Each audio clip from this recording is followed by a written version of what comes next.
उठल्याच्या नंतर चहा फ्रेश होऊन चाय घ्यायचा आहे आणि नंतर निघायचं आहे मला बाहेर.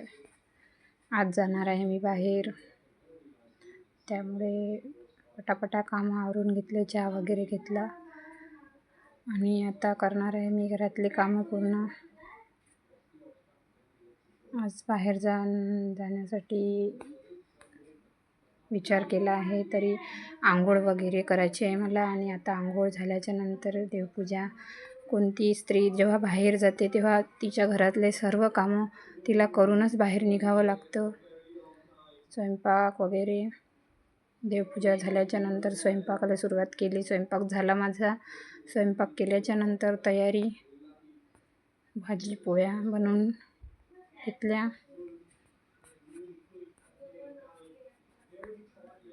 बघा माझी मुलगी, ती म्हणत होती मी सोबत येणार, पण असं आहे आमच्या इथून काही मिळत नाही जाण्यासाठी, तेव्हा टू व्हीलरनं जावं लागते. त्यामुळे मुलांना बाहेर घेऊन उन्हात एवढ्या बाहेर नाही नेऊ शकत. तर बघा मी निघाले आता बाहेर, जाते आहे तर मी मार्केटला.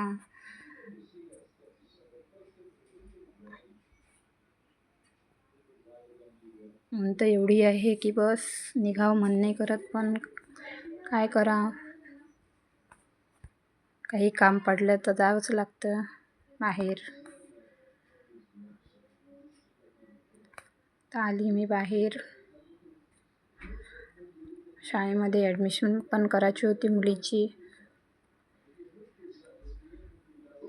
तिथून निघाली आणि रूमा वगैरे बघून घेतल्या. 2-3 रूमा होत्या माझ्या लक्षात, त्या आलीच आहे म्हटलं तर बघून घ्यावं म्हटलं रूम करावं लागेल मुलींना.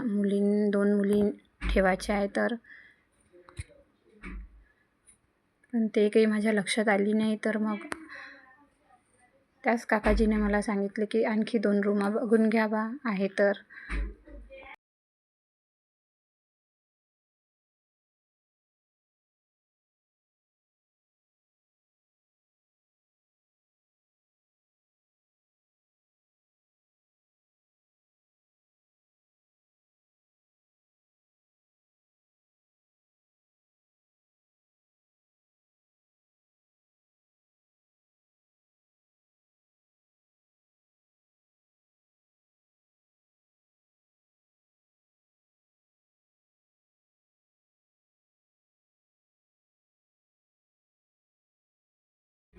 तर इथे आलो होतो. आल्याच्या नंतर काय म्हटलं एवढे उन्हात, चला कोणी घरी देत जाव. नव्हतं. घरी आल्याच्या तरी पण नंतर आम्ही बघा अंदर गेलो आणि घरी आली मी. बघितल्या तर पाणी वगैरे दिलं माझ्या इथे मुलीनं. पण रूमा नव्हत्या. तर मग आम्ही